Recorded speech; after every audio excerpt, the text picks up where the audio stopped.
Good morning, everyone, and welcome to Activities for People Living at Home with Dementia. We are proud to offer this series with funding from the Area Agency on Aging and the United Way of Tarrant County. These programs are recorded and are made available for viewing through a YouTube channel for future use. I am your host for today's activities. Our topic today is brought to you by Peggy Spear with the Amon Carter Museum of American Art. Peggy is bringing us rainbows today. Peggy, take it away. All righty. All right, let's get this rocking and rolling. Rock and roll, yeah. I didn't say Rock that. and roll rainbows. Why can't I find my... All right, let me try again.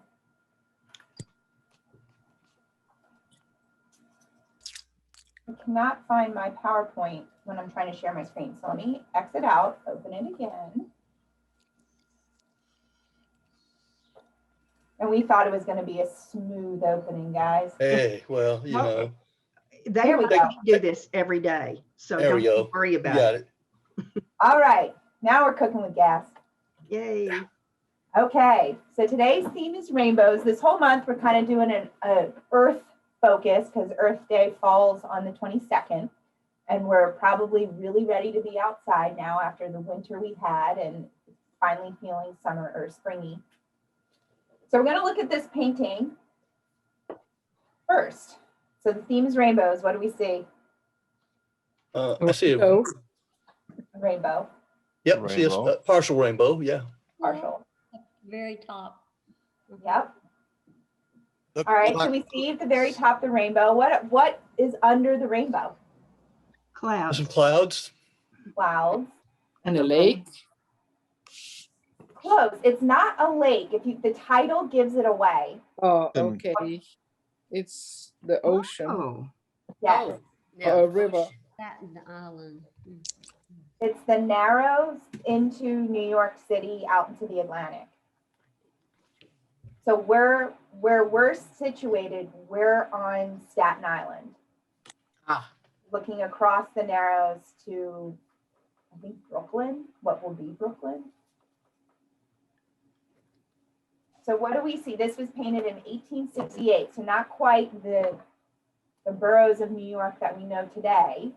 Is that a Say that again? is that a chimney from a burnout house or something there, right there?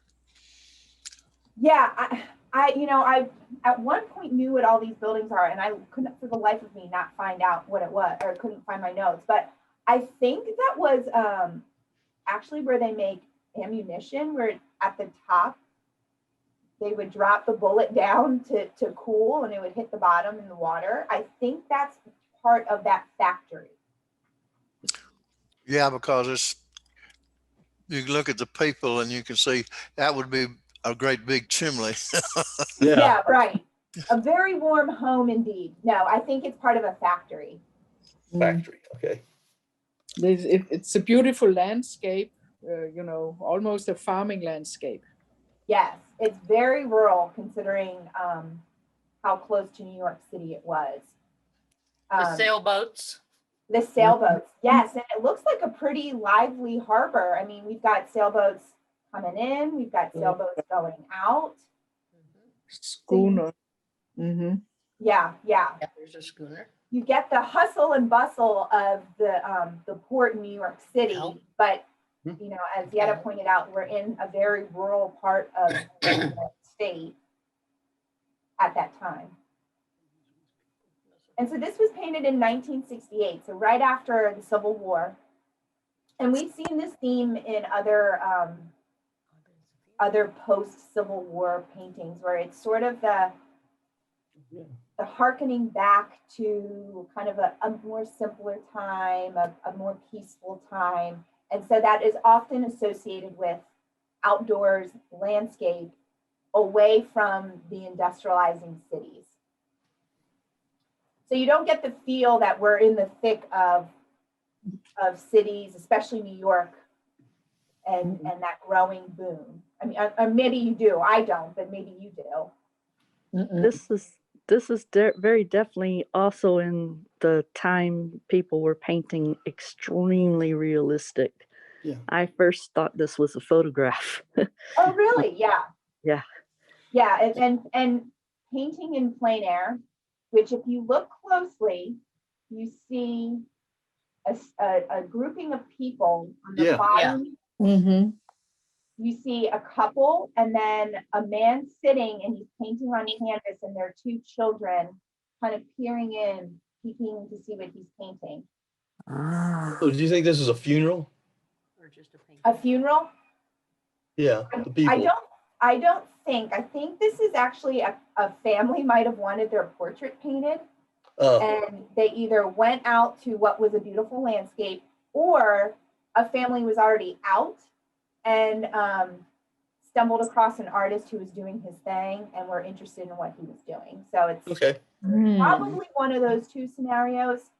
And some art historians speculate that the artist painting in the picture is actually a portrait of the artist himself painting. Mm. He was from this part of the world, from Staten Island. And this is a massive painting. I'm going to show you that for context, how big this painting Wow. actually is. Aye. So it's pretty spectacular, the detail he's able to capture. And because you can see right here is where that collection of that little grouping of people is. Mm-hmm. And so he's able to capture a lot of detail.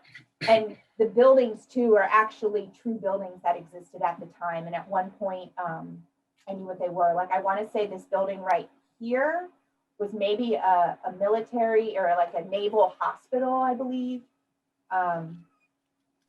There is, all of these buildings did actually exist as they were. So I know some of us like these more realistic. Can you all hear me? Yes. Yes. Okay. Yeah. I just saw something that said I lost audio, so I didn't know if that was me. I know some of y'all like more of these realistic paintings. Do you like this one, or is this kind of a? I No, like this one. I like I like this this one. I like Peggy, it. what's in front of the people Is this on a the Right here? ground? There's rocks. rock? Are those rocks in front of it? Yes, rocks, Okay. and then there's a cow over here. Cow. Yeah. Yeah. Okay.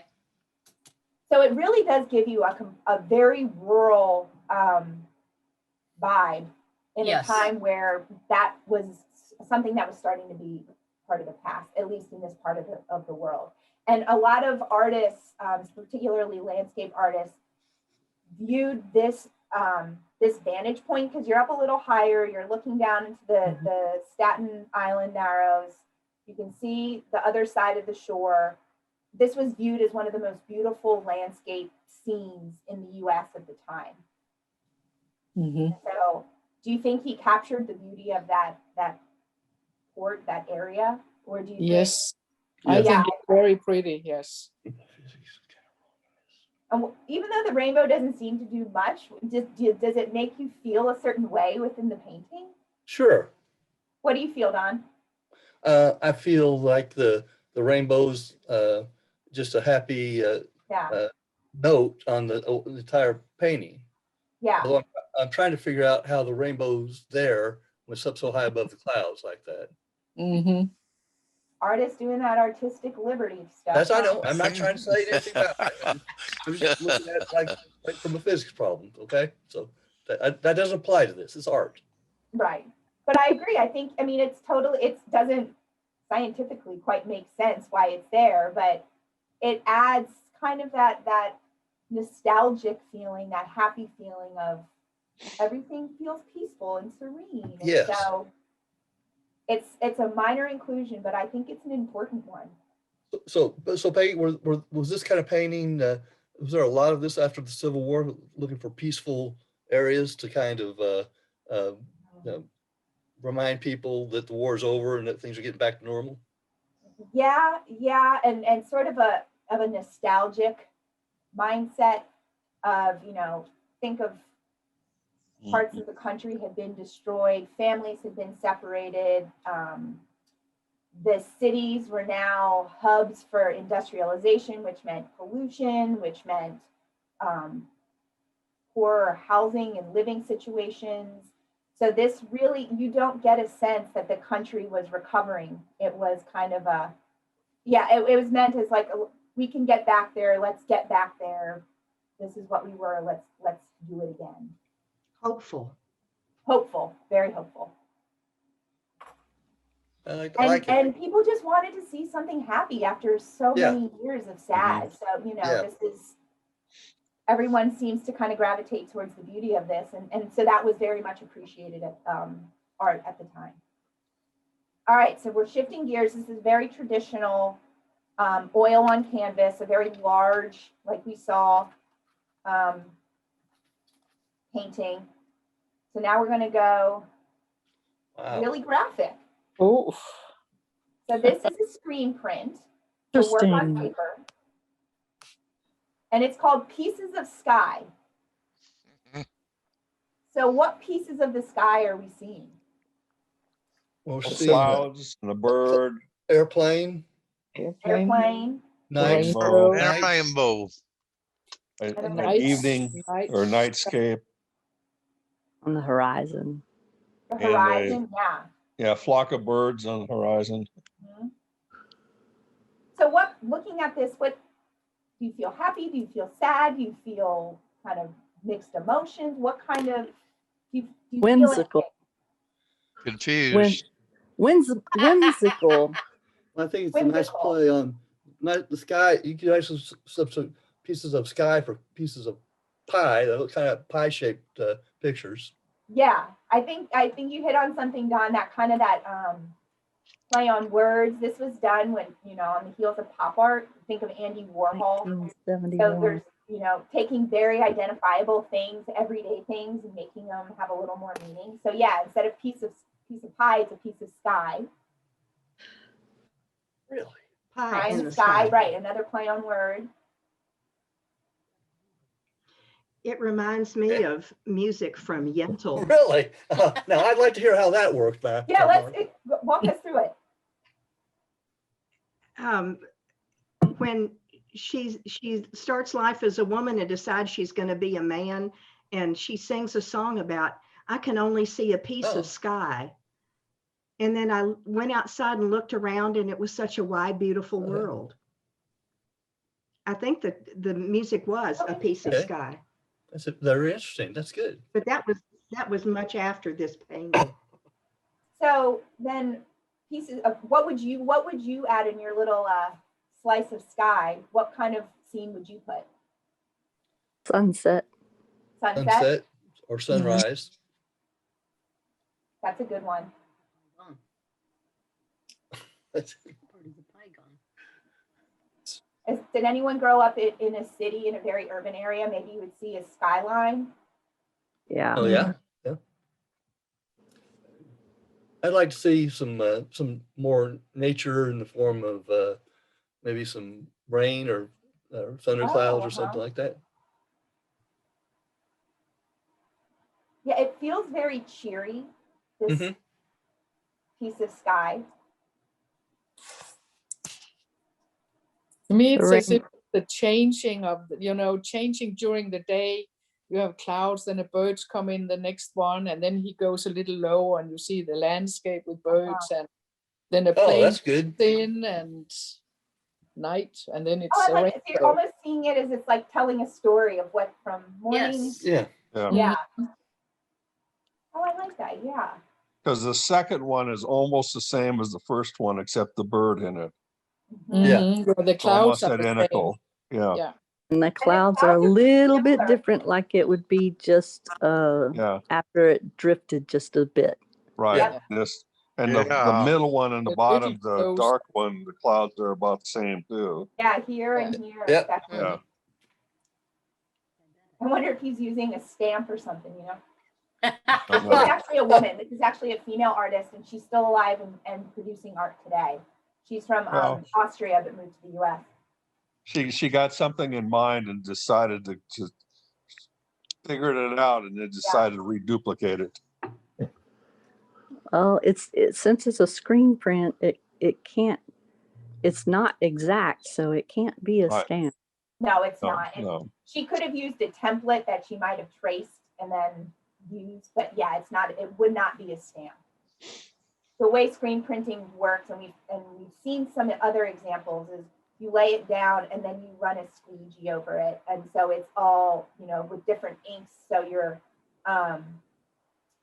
layering on different colors in almost like a So Peggy, paint by number. so since this is a screen print, did she make multiple copies of this? She did. And from what I could find, the MoMA in New York City has a print of this. But her artwork, and she did another version, I think it was like rocks, kind of similar to this. But a lot of her artwork, this is pretty clean looking compared to some of her other artworks. A lot of it, it's filling the entire paper. It's a lot of colors and layering of colors. So this was not 100% typical of the artwork I've seen of hers, but you can actually still buy her artwork is all over the market. So if you give her name a Google, you'll be able to find different galleries or art vendors that are still, her stuff is still available for purchase at a relatively affordable price. So I did not see any of these on the market right now, but I know the MoMA at least is showing it has a copy of this.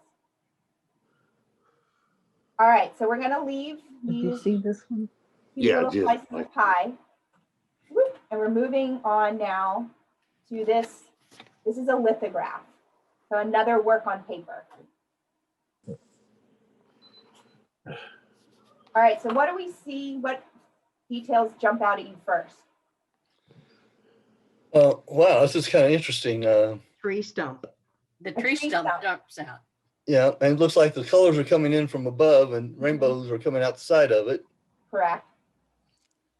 Or I saw it as the rainbows going into the box and the color shooting out the top. Oh, that could work too. But Yeah. I saw, yeah, like it You mean, I exploded in actually the, saw it that way too. And I don't know which way we're supposed to see it. My thought, okay, so let me give you a little context. This artist, he was, this was with the Tamarind Studio. So we've seen plenty of artists come through this Tamarind print shop in LA. He was there for 8 weeks. And he created, I believe it was an 18-page portfolio. So we see this is print number 7 in the 18 pages. You can see the 7 in the corner. And he created this portfolio based on a road trip he took cross country with his wife in the 60s. So you're only seeing one slither of what is an 18-page reflection, basically, on his trip across the country. So he was married, but a lot of undertones in this particular portfolio were related to homosexuality. So the rainbow, to me, once I kind of, understood, okay, this is a theme of his, the rainbow to me, then it looked like it was coming in and creating the rainbow, in that America was, during the 50s and 60s and 70s, there was this civil, move towards accepting homosexuality in America. Mm-hmm. But I don't know, he didn't write that. So you said Say that again, Don? You say he was taking a road trip across the country in the 60s? Yes. Those rainbows could be something else altogether. Right, and then it could be, and he was totally interested in the landscape too. It could be a drug-induced haze he was enjoying. Yeah. It could be, it's extremely psychedelic. Psychedelic. Yeah. Yeah, it's like there, and he was in California too. So, Heighton Ashbury, there's tons of psychedelic posters that were coming out during that time that could totally have influenced him. I didn't come across any of those things. But I mean, he was using selecting images that were totally iconic to the United States at that time. So people were used to seeing these types of rainbows and palm trees and mountains and things that were America, but things that were in culture that visual culture that people were used to seeing. You can And so too, oh, go ahead, Janine. To me, the very first thing I saw was the continuation of the tree from the stump underneath the box to the colors above the box, like that being the leaves and stuff like that. Right. So maybe because the one tree trunk is chopped off, maybe they're talking about also generating new life from something that was dead. Sure. Yeah. Sure. Yeah. I mean, he was really interested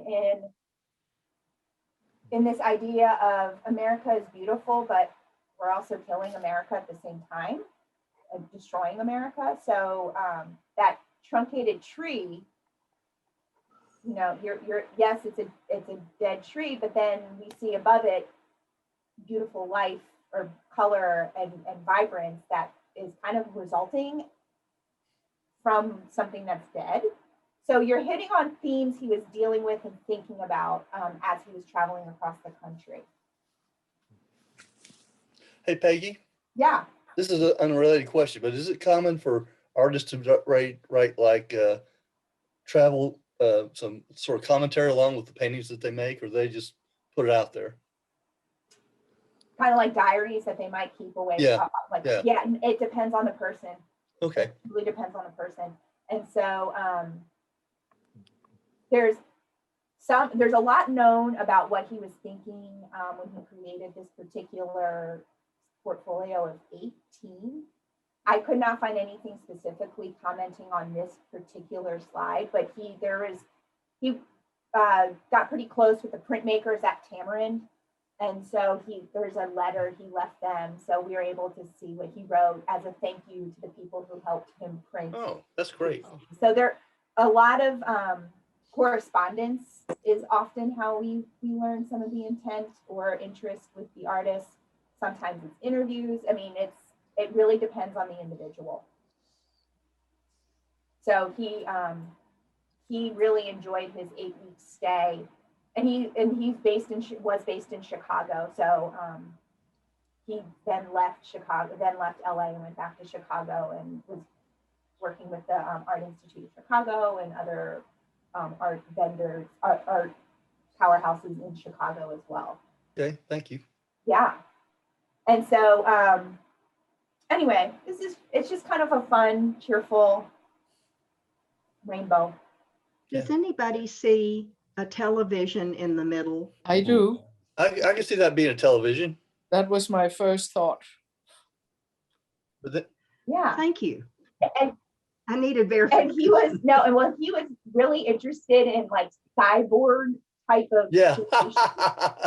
And so this is kind of an example. You nailed it, Martha. You might be a cyborg lover yourself, but he would kind of integrate these robot-y type things into some of his artwork. So it's really a rainbow machine. Yeah.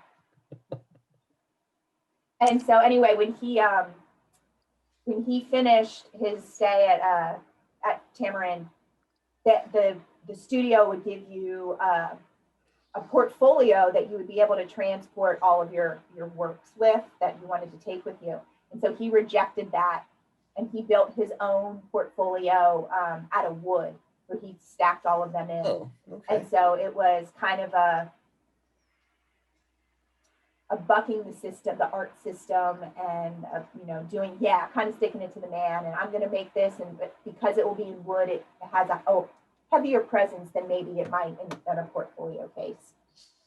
So sometimes when you see these artworks on view, some we don't, I believe, but some museums have the wood box that it came in. So How big is this, Peggy? of course I didn't write it down, but I'm willing to guess probably 24 by 24. I mean, Yeah. Okay. Yeah. Okay. Thank you. Yeah. And, If you see that as a television and it's saying "See America First," he could be saying, instead of staying home and watching television, why don't you go across the country and take a road trip like me? Yeah, true. Totally. Yeah, especially in the 60s. I mean, I feel like TV was more and more on the rise. All right, well, we got one more rainbow. We've got a double rainbow, actually. Oh, yeah. Oh, yeah. Pretty. I know this is just a beautiful photograph. So what jumps out at you first? Well, the rainbow. Does the rainbow hit you first? Yeah. Yeah. The second I'm rainbow is a assuming little it's bit, this one, or is it this one? it's the first one. I like the one on the left is what, Got when you. you said double rainbow, I had to search for the other one. Yeah, me too. Me too. Wait, is it not? Maybe it's not a double rainbow, and I'm just assigning it. Well, it Well, it could be looks it. like it. It Well, looks I like think it. It looks like Looks like there's some Very color. Mhm. Very diffuse. Mhm. But the But second it's the one is rainbow. always diffuse, I find. Yeah. That one right there. Yeah. Okay, good. I'm glad other people are seeing it. I was going to say, I think I might be having a stroke, guys. No one else is seeing it. All right, so we see rainbows in the sky. Does it look like it's raining, finished raining? What is the sky? What's the story the rest of the sky is telling us? There's a lot of water in that cloud. That's right. Yeah. And Folks, I'm It- gonna have to leave. Thank you. All right. We'll see See you you later, tomorrow. Steve. Bye. Bye, Steve. Bye. Bye-bye. Yeah, it looks like there's rain right in front of it, but it looks like in the background the hills or mountains or whatever they are have sunlight on them too. Mhm. Usually a rainbow's after the rain. Yeah, there's always a little rain in the sky, and then the sun is shining at the same time. That's right. Yes. The Yeah, it devil's feels like feet it is might wide. be on its way out. The mountains are probably a way out. Yeah. Yeah. But What time of year might you think this is? Spring or summer. Spring or early summer, probably? Yeah. Spring. I don't think those are I think sunflowers. it's I'm not sure what they are. Spring. I think it's wildflowers. Yeah, I don't think it's sunflowers. Mm-mm. No. Well, It looks It like it sunflowers. could be. Looks like sunflowers, yeah. It could be black-eyed Susans. As a Maryland native, Yeah. Mhm. you can swing your purse without hitting a black-eyed Susan. So that's what I saw initially, but I'm just bringing my eyes to it. Yeah, that's what I saw them as, black-eyed Susans. Although I didn't remember the name of it. Yeah. So Juar Gilpin was from Colorado, and she traveled. She was really connected to the Navajo Nation. She traveled and photographed a lot with her partner. They would go down there, and she was really interested in the people, but she was also really interested in the people's relationship to landscape. So she has some beautiful photographs of the Navajo country nature. And so she, unlike some of the contemporaries that were photographing nature at the time, she always did a really far out cropping of the scene versus, a very up close, very, focused on details of something very, with a very short distance between her and the camera. That's not how she did it, because just photographing she believed photographing just the piece of nature kind of standalone didn't explain the complex connection of people have with nature. Yeah. Whereas if you pull back like this, do you feel like you're in the scene more? Do you feel like you have a deeper connection, or do you think you might feel more connected if it were just a picture of a single, one of these single black-eyed Susans or flowers? Well, I think I'm more in the picture here. Mm-hmm. Definitely. You feel like you're standing there looking off in the distance. Yeah, exactly. And that's typically how you would encounter nature like this. Right. So she Though was I very, do love the macro pictures. yeah, and they're so beautiful, but that wasn't her her interest. She was really interested in telling this story of, while she believed nothing in the US was really wilderness anymore because there had been people inhabiting it for 1,000+ years, she saw the land as the land and the people have to interact, and what does that interaction look like? So that's what she was really gearing or trying to convey with her landscapes. So Juar Gilpin has a ton of beautiful photographs from New Mexico and Colorado. Granted, the photographs, she doesn't have to do much work to get beautiful photographs of that part of the country. She was still able to capture the story of the people and the land. So Peggy, Mhm. I've seen a lot of different kind of printing techniques. What's dye destruction printing? Oh man. All right. It's a pretty intense. I have a cheat sheet here. All right. Let me consult it. I am not a photographer. Okay, wait, dye destruction. Okay, so Unknown color. it's gonna I'm gonna give you some like keynotes of this printing process. It's saturated colors and high contrast.